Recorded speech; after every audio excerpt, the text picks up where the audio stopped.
నంద్యాల జిల్లా ఆళ్లగడ్డలో టీడీపీ నేత ఏబీ శ్రీదేవి హత్య కేసులో 6 నిందితులను పోలీసులు అరెస్టు చేశారు. జూన్ 25న పాతూరు వీధిలో ఏబీ శ్రీదేవి హత్య జరిగింది. దీంతో ఆళ్లగడ్డలో ఒక్కసారిగా అలజడి రేగింది. ప్రజలు తీవ్ర భయాందోళనకు గురయ్యారు. శ్రీదేవి హత్య తర్వాత నిందితులు పరారయ్యారు.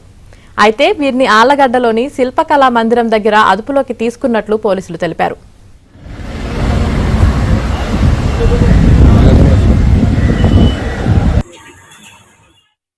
అన్నిటినీ కూడా విఆర్ఓ మన పట్టణ విఆర్ఓలు ముందర సీజ్ చేయడం అనేది ఇవన్నీ కోర్టుకు పెడతాము. ఈరోజు అరెస్ట్ చేసినాము. వాళ్ళు 4:30 గంటలకు అన్నీ పూర్తయిన తర్వాత రేపు కోర్టుకు ప్రొడ్యూస్ చేస్తాం. ఈ మిగతా వాళ్ళ ఇది కూడా విచారిస్తాం. ఫిజికల్గా అయితే 6 మంది మాత్రమే పాల్గొన్నారు దీంట్లో.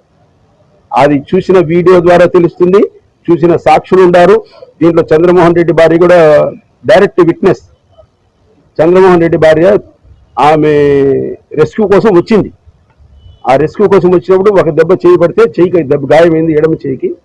నిన్న మన విచారించినప్పుడు ఆమె కూడా హాస్పిటల్ పంపించినాము. She is direct eyewitness in this case. వాళ్ళతో పాటు ఇంటి ముందర ఉన్నారు వాళ్ళ అక్క బిడ్డలు, అంటే అన్నదమ్ములు ఉన్నారు కదా 5 మంది. వాళ్ళ అక్క బిడ్డ కూడా ఉన్నారు. ఆ పాప కూడా కాన్పుకి వచ్చింది, ఇక్కడే ఉంది. వాళ్ళు కూడా పోయి రెస్క్యూ చేసి బయటికి తీసుకొని వచ్చినారు. అందరినీ విచారించినాము. ఈ కేసులో ఆల్మోస్ట్ ఆల్ ఎవరైతే డైరెక్ట్గా ఐ విట్నెస్ ఉన్నారో వాళ్ళని కూడా విచారించినాము. CC camera పరిశీలించినాము. ఈ 6 మందే డైరెక్ట్గా